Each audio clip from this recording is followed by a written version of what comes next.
Hi everybody, welcome back to my channel, and today we are going to talk about 5 easy ideas for Instagram Reels. So what even is a Reel? If you don't know, a Reel is Instagram's answer to TikTok essentially. They are 15-second videos that have now been allowed to be extended to 30-second videos where you can post anything you like. So to be able to post a Reel, you need to go to the same part of your profile where you would post a story, click on Reels at the very bottom instead, and from there you can either upload something directly from your camera roll or film in the app, add some music if you want to, some effects, and then afterwards add some text, add some stickers in the same way you would do to an Instagram story. And then when you're happy with that, you can just share it and it'll appear on your followers' feeds and also to the Reels tab on your own profile. So I generally post about the following things, so I'll be specifically mentioning those in this video and then giving you some extra ideas at the end. So the first one is vegan lifestyle, so I talk about food, restaurant recommendations, cafes I'm visiting at the moment, a bit about positivity and kind of meditation and mental health and things like that. The second one is my style, so shopping my wardrobe, how to get the most out of the clothes you already own, lots of outfit repeating, and then also some European travel when we can, so looking at different city guides, inspiration pictures, vegan friendly cities and places like that. Okay, so moving on to idea number 1, which is repurposing your old content. So if you already have videos on TikTok or on YouTube, it's a great way of reusing them, just cutting them down into 15 or 30-second slots. For example, with my summer lookbook that I filmed last year, I managed to get 6 different reels just out of this one summer lookbook, just by editing them in a separate app on my phone. I like YouCut and also InShot is great, and this is a great way of being able to not only reuse old material that you've obviously spent a lot of time working on, but it's great as well because you don't have to worry too much initially about thinking about new ideas. You can just take something that you've already got and repurpose it in that way. So this could be TikToks you've made, it could be YouTube videos, it could be even making photo montages. I've seen a lot of great ones which are, for example, 5 different places to visit in my hometown, or the top 5 best vegan cafes in Madrid, for example,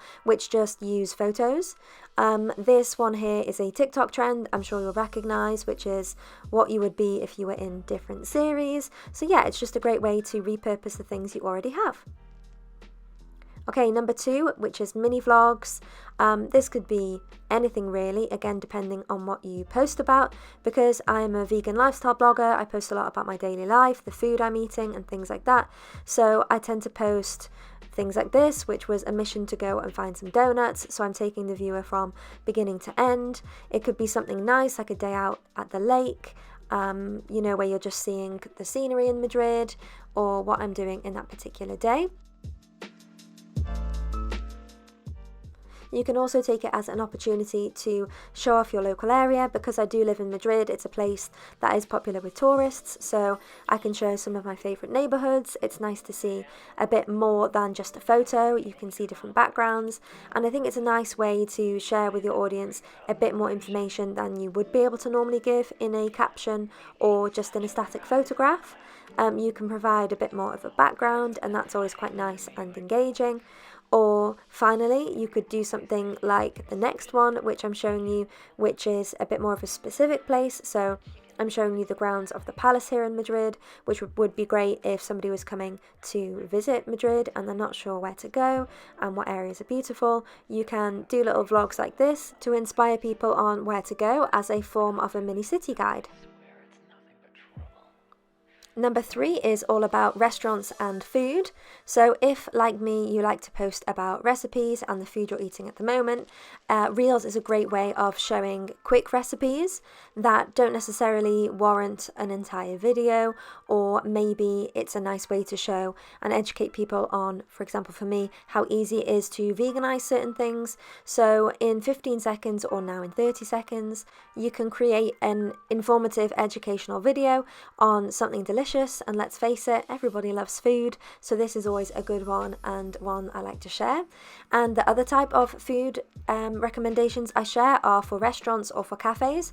So often in Madrid on the weekends or even midweek sometimes, we'll go out for coffee, we'll go out for brunch and food, and I think it's a really nice way of sharing these places which 99% of the time are locally owned independent businesses with my Instagram followers, and showing again how accessible veganism is, particularly in certain cities, and all of the delicious options you can get. So I do like to make these reels showing a bit of the decor of the place, a bit of the ambience mixed in with the food, and they always tend to get quite good responses because who doesn't love food?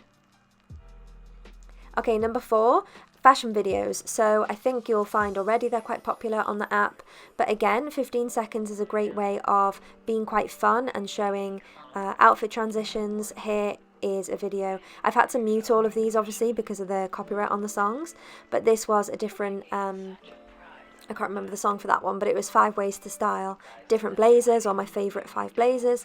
This one was different outfits of the week I'd been enjoying, and the options for this are really endless. You can get as clever with the transitions as you like. This one took quite a bit of editing, as you can imagine, but this was all of the different ways you can restyle your summer shorts through to autumn, if your autumns are quite warm like they are here in Madrid. So again, it's a way of entertaining your followers whilst also being quite informative and showing them how they can restyle similar things in their wardrobe. This was me trying on all my hats because quarantine life, why not? And yeah, like I said, you can make these transitions as easy or as difficult as you like. There are a lot of tutorials out there. If you're interested in me doing any Instagram transition tutorials for Reels or for TikTok, let me know because I do find them quite interesting and they're great fun. So this is a great one to try. And if you aren't necessarily talking about clothes on your profile, you could always do, I don't know, 5 different ways to style your lounge if you're a decor blogger, for example. Okay, and lastly, number 5 is to share your story. So I think often we want to find out more about the people we're following. So you can do this by giving a couple of facts about you, and then asking your audience to give some facts back. That can be quite a nice way of connecting. In terms of behind the scenes, this was a reel I did recently when I travelled back home during COVID. I went back to see some family, and this was just giving people information on how the airport was during social distancing. This is behind the scenes of a lookbook I filmed, so it gives people a bit more insight, gets them excited to see the video. And then another bit of behind the scenes where I showed how I edit some of my Instagram stories. And again, this is reused from a video I did, which I will put in the down bar so you can see that too. So there are so many other ideas you can use. This is just literally 5 that I thought of. But yeah, depending on your niche, depending on what you post about, you could talk about DIY, anything you like, and as long as they kind of more or less are either educational, inspiring, entertaining, just have fun with it. At the end of the day, it's just an app and it is there for us to enjoy. So I hope these tips were useful, and if you liked, make sure to subscribe, and I hope to see you again around these parts soon. Thank you, bye bye.